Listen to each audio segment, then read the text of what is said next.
Bonsoir à tous, ravi de vous accompagner pour cette nouvelle édition sur Monaco Info. Voici les titres de ce journal. Une course vers la paix et les valeurs du sport. La 9e édition du rallye Princesse Charlène aura rassemblé 400 élèves de la Principauté ce matin. Reportage à suivre dans quelques instants. En basket, la Roca Team affronte le Panathinaikos en Euroleague demain. En cas de victoire face aux tenants du titre, les Monégasques seraient assurés d'être qualifiés pour les playoffs. Top Marque Monaco fête ses 20 ans. Le salon international de Supercar a dévoilé aujourd'hui sa prochaine édition et elle promet de belles surprises. Dans ce journal, nous recevrons Sophie Arnaud de Romédy qui viendra nous parler du secteur du luxe, un marché qui revêt bien des codes. Et puis 30%, c'est le pourcentage de Français victimes d'allergies au pollen. L'arrivée du printemps multiplie les symptômes. Comment vivre avec ces allergies et pouvons-nous les atténuer? Michela Mondino, allergologue, nous donnera quelques conseils. Ça y est, ils sont partis direction le Japon pour les très jeunes de la Principauté qui occuperont divers postes au sein du pavillon Monaco à l'exposition universelle d'Osaka. Impatients de découvrir le site, ils seront de véritables ambassadeurs de la Principauté au Japon. L'exposition universelle doit ouvrir ses portes le 13 avril prochain.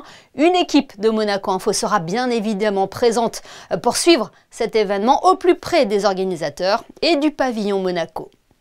En marge de la journée internationale du sport au service du développement et de la paix qui aura lieu le 6 avril prochain, la direction de l'éducation nationale de la jeunesse et des sports s'est associée à de partenaires de premier plan pour organiser le rallye Princesse Charlène. La 9e édition aura rassemblé près de 400 élèves de 3e issus des 3 établissements scolaires de Monaco. Gaëtan Lebrun et Thomas Deus ont suivi cet événement placé sous le signe du sport, de la solidarité et de la paix. En collaboration avec la Fondation Princesse Charlène et l'organisation Peace and Sport, le rallye Princesse Charlène conjugue effort physique, sensibilisation et créativité. Au programme de cette 9e édition, une conférence éducative avec l'intervention de plusieurs champions de la paix, un concours de dessin, un relais avec ergomètre et un parcours de sauvetage. L'objectif de ces épreuves, promouvoir les valeurs du sport aux nouvelles générations sans jamais perdre de vue l'esprit d'équipe. C'est plus le moyen à un moment de les faire réfléchir aux valeurs que véhicule le sport, telles que la fraternité, l'engagement, le partage, la solidarité, l'humilité, le courage, l'honneur. De permettre justement à ces jeunes gens de réfléchir et à construire eux-mêmes un mode de fonctionnement pour devenir de meilleurs adultes. Et je pense que l'objectif du sport, c'est de délivrer des outils, d'apprendre aux gens à utiliser ces outils pour qu'ils fabriquent leur propre chef-d'œuvre. L'objectif étant, je vous le rappelle, la paix.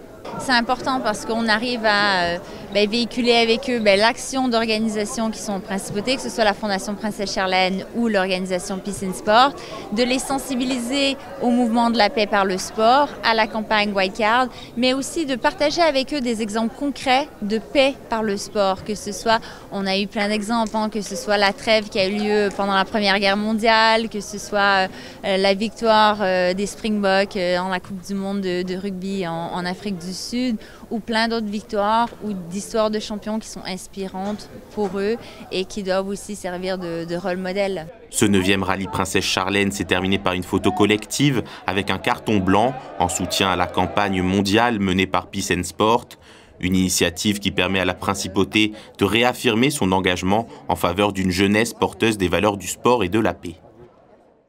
En basket, la fin de saison régulière d'Euroleague approche et la Roca Team est toujours dans le top 4, synonyme d'avantage du terrain en play-off. Alors qu'il reste 2 matchs à jouer, Monaco reçoit demain le Panathinaikos Athènes à Gaston Médecin. Un choc de haut de tableau entre le 3e et le 4e. Écoutez avant ce match l'entraîneur monégasque Vassilis Panoulis ainsi que le meneur de jeu Mathieu Strazel. Panathinaikos is one of the best teams in Europe and the reigning champs, and they have a lot of talent, and they know to play. We see last quarters they are one of the best teams in Europe in last quarters. They know to play, they know to win, because they have psychology also from last year that they win the EuroLeague. So we have to be very focused and to execute our game plan. Peu importe la manière. Alors évidemment, ces dernières semaines, on arrive à produire un beau basket et voilà, mieux que ce qu'on faisait les précédentes semaines. Mais là, c'est le genre de match où peu importe la manière, on veut juste l'emporter et sécuriser ce top 4 et cet avantage du terrain. C'est un point sur lequel il a insisté dès son arrivée. que l'important c'était pas d'être fort en décembre, en janvier, l'important c'était d'être fort en avril et en mai. Donc voilà, j'espère qu'on se rapproche de notre plus haut potentiel et voilà, sur ces derniers matchs on le montre, il va falloir qu'on continue comme ça parce que c'est loin d'être fini. C'est l'un des salons automobiles les plus prestigieux au monde. Top Marque Monaco fête cette année ses 20 ans. Pour marquer cet anniversaire, les organisateurs promettent la présentation inédite de supercars jamais vus dans le monde. Top Marque Monaco a dévoilé aujourd'hui, lors d'une conférence de presse, les grandes lignes de cet événement qui aura lieu du 7 au 11 mai prochain au Grimaldi Forum. Les détails de Vanessa Dessy, Alexandra Marangoni et Clélia Renaud. 20 ans d'adrénaline, de luxe et d'innovation. Depuis 2 décennies, Top Marque s'impose comme le rendez-vous incontournable des passionnés d'automobile. Un salon où les supercars les plus exclusives côtoient les innovations technologiques et les artisans du luxe. Cette année encore, le spectacle sera au rendez-vous. Un nombre de lancements incroyable, avec 13 lancements. C'est un petit peu exceptionnel parce qu'il faut savoir que ce n'est pas un très gros salon. Et du coup, sur un aussi petit salon, avoir autant de lancements, autant de qualité et autant de belles voitures, c'est assez incroyable. Au fur et à mesure des années, le salon s'est développé dans un secteur, dans un autre. Et ce qui a vraiment marqué le coup, c'est le rachat en 2018 par la société Monaco Check-in sous la présidence de Salim Zegdar, où là, il a su redonner une impulsion au salon, remettre l'ADN des supercars sur ce salon, aussi développer d'autres secteurs comme le secteur classique, proposer aussi des véhicules à la vente assez incroyables, avec toutes les innovations qu'il y a autour. Et là maintenant, c'est résultat fait parce que des gros groupes d'événementiel au monde ont été intéressés par nous, notamment un format. Et il faut savoir qu'on a déjà fait pas mal de voyages à l'étranger pour proposer une nouvelle date d'ici 2026. Présent depuis la toute première édition, Boutsen Classica revient cette année avec une sélection inédite de voitures d'exception. Spécialiste des automobiles de collection, la maison fondée par l'ancien pilote de F1 Thierry Boutsen dévoilera plusieurs modèles rares et restaurés avec passion. Chaque année, on fait mieux à Top Marque. Chaque année, il y a des plus belles voitures, il y a plus de monde, c'est fantastique, super. Cette année-ci, nous aurons une voiture exceptionnelle qui est une Ferrari 250 GT. California Spider, short wheelbase, pour ceux qui connaissent ça, c'est une voiture vraiment il y en a eu 55 de fabriquées, c'est la numéro 51, donc c'est une voiture extraordinaire, très recherchée parmi les collectionneurs, les collections importantes. Et puis beaucoup d'autres voitures aussi, je crois, sur le stand on aura une dizaine de voitures, mais un petit peu je vais chercher un petit peu dans toutes les directions. On aura une Bentley Bacala, on aura une Fiat 500 Jolly, donc une petite Fiat 500 décapotable. Et des choses comme ça, beaucoup de Porsche aussi, donc ce sera très varié. Entre voitures de rêve, innovation et modèles de collection, cette édition anniversaire s'annonce comme un cru exceptionnel. Le salon ouvrira ses portes du 8 au 11 mai prochain.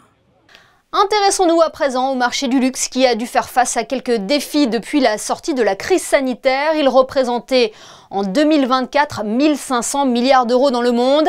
C'est ce marché et ses spécificités qui étaient à l'honneur aujourd'hui à la Maison de France pour une journée thématique autour du luxe à la française. Organisée par les conseillers du commerce extérieur de la France à Monaco, elle aura rassemblé les grands acteurs de ce secteur qui revêt bien des codes. Pour en parler, nous sommes avec Sophie Arnaud de Romédy, présidente de la CCE en Principauté. Bonsoir. Bonsoir. Vous avez animé ce matin une conférence sur le luxe à la française et les savoir-faire avec un panel d'intervenants très prestigieux. Monaco était l'endroit idéal pour cet événement ? Exactement. En fait, nous avons présenté toute une journée, pas seulement une table ronde, nous avons toute une journée autour du thème « Le luxe à la française ».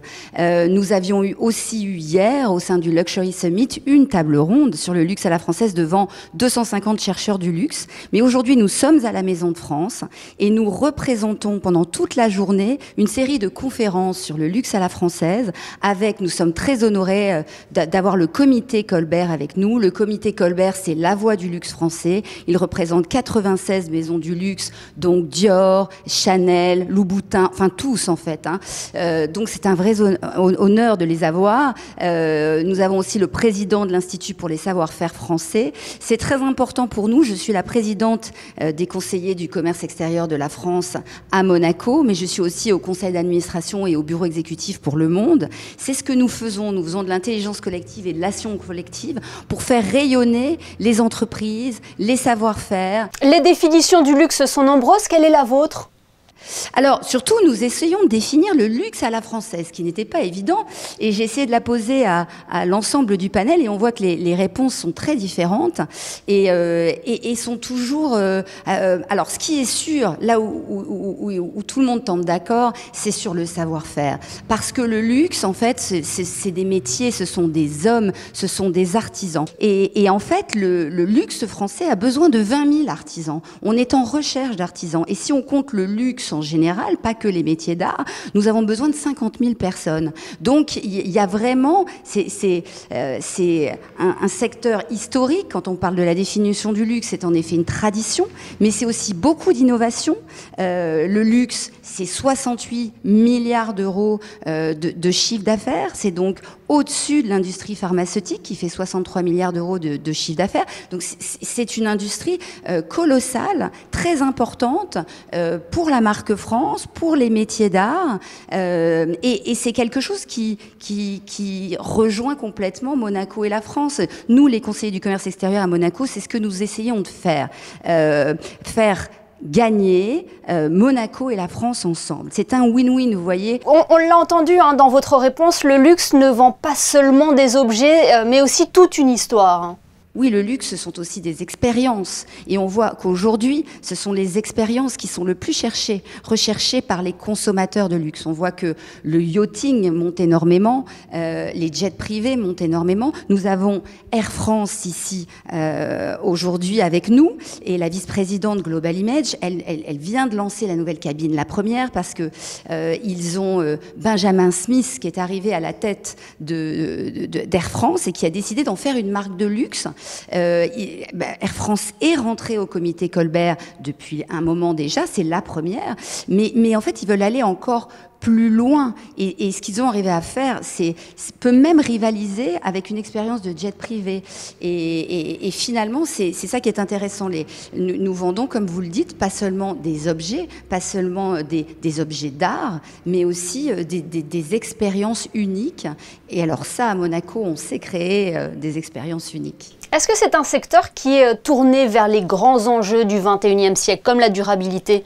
Il y a tout un travail qui est fait pour répondre à ces questions environnementales. Bien sûr que les grands enjeux de ce siècle sont là. Et nous avons des nouvelles sociétés du luxe qui sont là, dont une qui crée des diamants de synthèse. Des diamants de synthèse en France.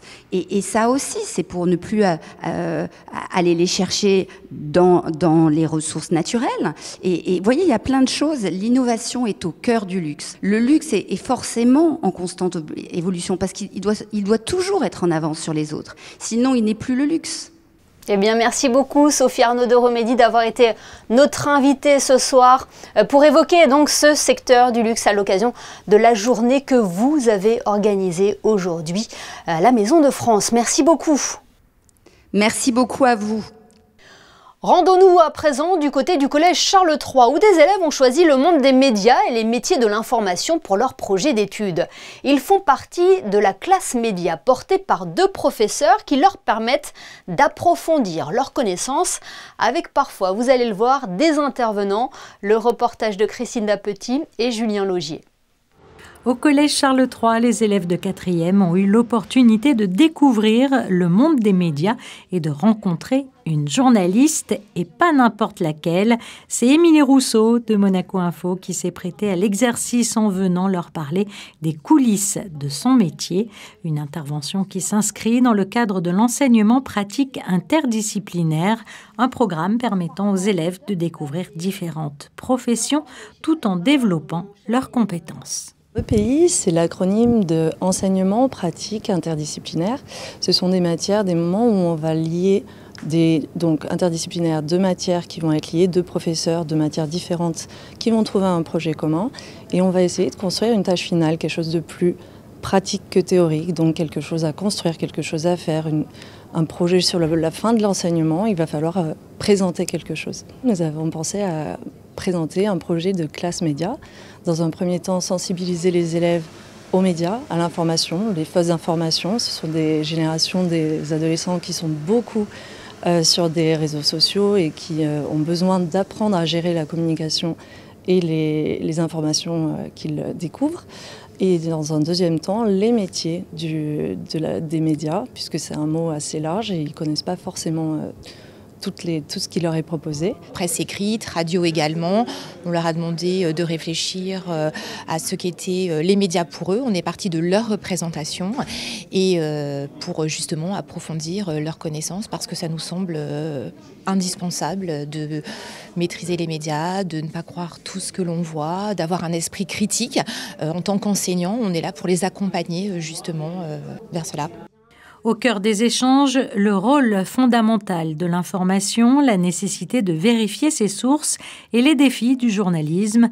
Émilie Rousseau a également partagé son expérience et dévoilé les coulisses de la rédaction, un univers que les élèves avaient déjà pu explorer quelques jours plus tôt en visitant Monaco Info. Une expérience enrichissante qui a permis aux enfants d'aiguiser leur regard critique sur le monde de l'information et qui a peut-être suscité, qui sait, quelques vocations. J'aimerais bien faire journaliste. J'aime bien m'exprimer en écrivant ce que j'aime bien faire. Par exemple, mon sujet, c'est un voyage.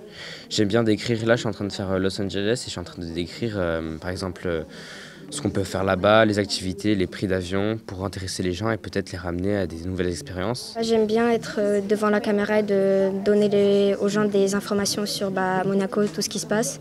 J'aime bien informer les gens. Curieux et impliqués, les collégiens ont profité de cette rencontre pour poser des questions, pour mieux comprendre le fonctionnement des médias. Mais l'apprentissage ne s'arrête pas là.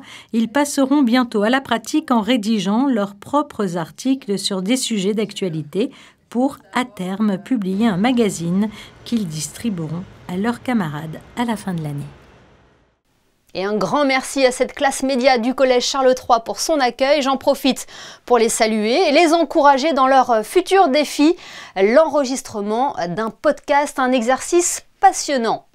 Elles font leur grand retour avec les beaux jours et le passage à l'heure d'été. Les allergies sont là. Un Français sur 3 en souffrirait. Pourtant, en adoptant quelques réflexes simples, il est possible de limiter ses effets. Bonsoir Michela Mondino. Bonsoir madame. Vous êtes allergologue et allez pouvoir nous renseigner sur ce mal du 21e siècle. Tout d'abord, comment se caractérise une allergie au pollen ? Oui, la saison est lancée, donc tout le monde maintenant, pas tout le monde vraiment, mais beaucoup de la partie de la population est allergique et donc a des crises d'éternuement importantes, le nez qui coule, les yeux qui grattent, donc une belle conjonctivite allergique, quelquefois même de la toux, donc on parle aussi que l'allergie ça peut descendre vers les bronches et devenir même de l'asthme.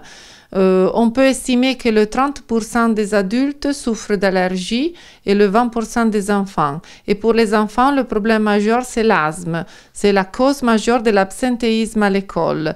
Dans cette période spécialement, on a beaucoup de pollen de cyprès sur la région de la Côte d'Azur et donc à Monaco. Et on est vraiment dans le pic du pollen des cupressacées, qui sont une grande famille des pollen. Après, ça commence aussi à arriver la famille des bétulacées, donc bouleau, noisetier, aulne, et même la pariétaire, qui sont un arbre qu'on peut trouver partout, même sur les murs. C'est très sauvage et très agressive comme pollen. C'est une maladie qui est donc à prendre très au sérieux. Quels sont les tests à réaliser pour savoir si nous sommes allergiques au pollen ? Oui, bien sûr, on peut tester les allergies. Là, c'est plutôt préférable de faire les tests dehors de la période des symptômes parce qu'on doit prendre des médicaments qui peuvent fausser le test. Donc, c'est important de connaître vraiment la cause et l'allergène responsable de tout ça pour mieux traiter l'allergie. On peut faire attention sûrement à l'exposition, surtout dans certaines périodes, parce qu'on a un calendrier pollinique grâce à les réseaux sociaux de la surveillance aérobiologie. Donc, on a des bulletins de pollen chaque semaine pour voir la concentration. Et donc, une fois qu'on a découvert notre allergène, on peut avoir aussi des manières pour éviter au mieux l'exposition au pollen. Et quels sont les traitements qui existent ? Les traitements sont plutôt symptomatiques. Bien sûr, c'est très important de traiter l'inflammation allergique, sinon ça peut vraiment empirer et donner des réactions encore plus fortes. Mais on peut aussi désensibiliser le patient. Donc, on peut vraiment changer l'histoire de la maladie allergologie avec une désensibilisation, un traitement tout à fait naturel, de précision, parce qu'on va traiter vraiment l'allergie avec l'allergène, donc avec un pollen ou avec l'acarien, si on parle des acariens ou d'autres allergènes perannuels, mais que ça peut vraiment donner aux patients la manière d'éviter que chaque année ça revienne, et ça revienne de pire en pire, parce qu'avec le changement climatique, avec la pollution, même avec notre système immunitaire, on a la progression de la maladie et la possibilité d'être encore plus souffrant chaque année. Est-ce qu'il existe des gestes simples qui peuvent limiter les symptômes ? Oui, les gestes simples pour limiter les symptômes sont d'éviter plutôt l'exposition à le pollen quand on a beaucoup de vent ou quand on a des pics des concentrations de pollen, de sortir plutôt le matin à faire du sport, de l'activité physique, même avec des lunettes, des masques de protection quand on ne doit pas courir, d'arrêter les appartements, la maison plutôt le matin et pas trop à midi ou l'après-midi quand on a beaucoup de pollen, d'essayer de changer notre vêtement quand on rentre chez nous et de laver aussi, de prendre la douche, comme ça on enlève même les pollens sur les cheveux. Et après, fermer les fenêtres quand on roule avec la voiture. Voilà, il y a des choses qu'on peut éviter. C'est vrai qu'elles sont dans l'air, donc c'est pas facile d'éviter tout ça, mais on doit essayer de faire au mieux. Parce que l'exposition, ça donne de l'inflammation et donc les symptômes. Eh bien, merci beaucoup, Michaela Mondino, pour tous ces conseils. On le rappelle, vous êtes allergologue. Merci beaucoup d'avoir été notre invitée ce soir. Merci à vous. Bonne soirée. L'association Entre Parents lance un nouveau rendez-vous dédié aux familles, les mercredis Family Friendly. Un moment de détente, d'écoute et de convivialité. Fabien Bonilla vous présente le concept dans ce reportage réalisé avec Hugo Comasa. Le rendez-vous est donné ce mercredi matin au restaurant Le Neptune. Le réseau Entre Parents lance un tout nouveau rendez-vous 100% family, les mercredis Family Friendly. Une initiative pensée pour offrir aux familles un espace convivial et adapté aux besoins des parents et des enfants. Un rendez-vous récurrent tous les premiers mercredis du mois dans cet établissement situé sur la plage du Larvoto. Ce concept est en fait une journée dédiée aux familles, aux parents et aux enfants, dans l'esprit un petit peu d'un café poussette. L'idée, c'est vraiment d'offrir donc aux familles un lieu adapté à leurs besoins, où ils se sentent accueillis et où ils puissent combiner un moment de sociabilité et un moment aussi de qualité de partage avec leurs enfants. Plusieurs rendez-vous et activités au programme de cette journée. Un petit déjeuner, une balade en poussette, vélo ou trottinette, des échanges avec des professionnels de la petite enfance par exemple, un déjeuner, une séance de yoga parents-enfants et enfin un goûter avec des ateliers. Ça manque cruellement de choses comme ça dans les environs. Des journées où on puisse être tranquille avec des enfants, avec un espace adapté surtout, c'est ce qui manque vraiment beaucoup. Donc dès qu'on a entendu parler de l'événement avec Entre Parents, on s'est dit on vient, mais on va rester sans doute toute la journée. Comme moi je travaille pas le mercredi et que la petite n'a pas école et que madame non plus ne travaille pas, on s'est dit on va profiter, on va venir un petit peu quoi. Bon, le temps il est pas terrible aujourd'hui, mais ça va se découvrir normalement. Dans une société où les familles recherchent de plus en plus de lieux accueillants, un des projets de cette association, des stickers que l'on pourrait apposer dans les établissements afin d'identifier les espaces adaptés pour les familles, comme une sorte de label. Pour cette première journée, mercredi Family Friendly, 120 personnes étaient inscrites. Une expérience renouvelée tous les premiers mercredis du mois. Vous pouvez aller, si cela vous intéresse, sur l'appli mobile Entre Parents. Et cette information intéressera sûrement les parents qui nous regardent. Les inscriptions au mini-club du Larvoto débutent le 14 avril prochain. Il faudra dans un premier temps se préinscrire et constituer son dossier sur le portail Famille de la mairie de Monaco. Les démarches sont à réaliser avant le 25 avril. Ce journal est à présent terminé. Merci de votre fidélité. Dans quelques instants, la météo d'Alban Gingembre, suivie des sorties cinéma de la semaine. Vous retrouverez ensuite Fabien Bonilla et Vincent Vatrican pour Tout l'art du cinéma. Ils vous présenteront la prochaine projection de l'Institut audiovisuel de Monaco, Max et Jérémy, film de Claire Devers, avec notamment Philippe Noiret, Christophe Lambert et Jean-Pierre Mariel. Très belle soirée à tous et à demain pour une nouvelle édition.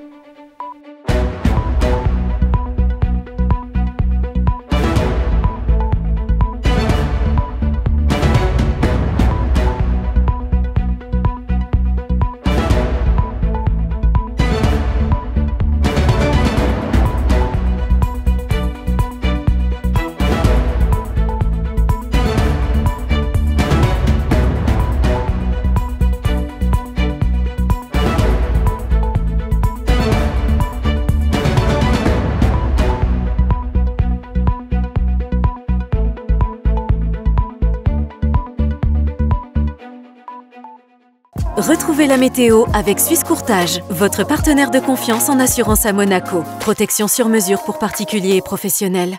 Bonsoir à tous. Demain, le ciel se voilera progressivement en principauté avec un beau temps malgré quelques nuages. Un léger vent sera présent mais aucune précipitation n'est attendue. Le thermomètre affichera 13 degrés le matin et jusqu'à 18 degrés l'après-midi. Le jeudi 3 avril, nous fêterons les Richards. Et puis le 3 avril 1976, c'est aussi la toute première cérémonie des Césars du cinéma à Paris. À l'époque, le César du meilleur film avait été attribué au Vieux fusil de Robert Enrico. Depuis, la cérémonie se perpétue chaque année. C'était la météo avec Suisse Courtage, votre partenaire de confiance en assurance à Monaco. Protection sur mesure pour particuliers et professionnels.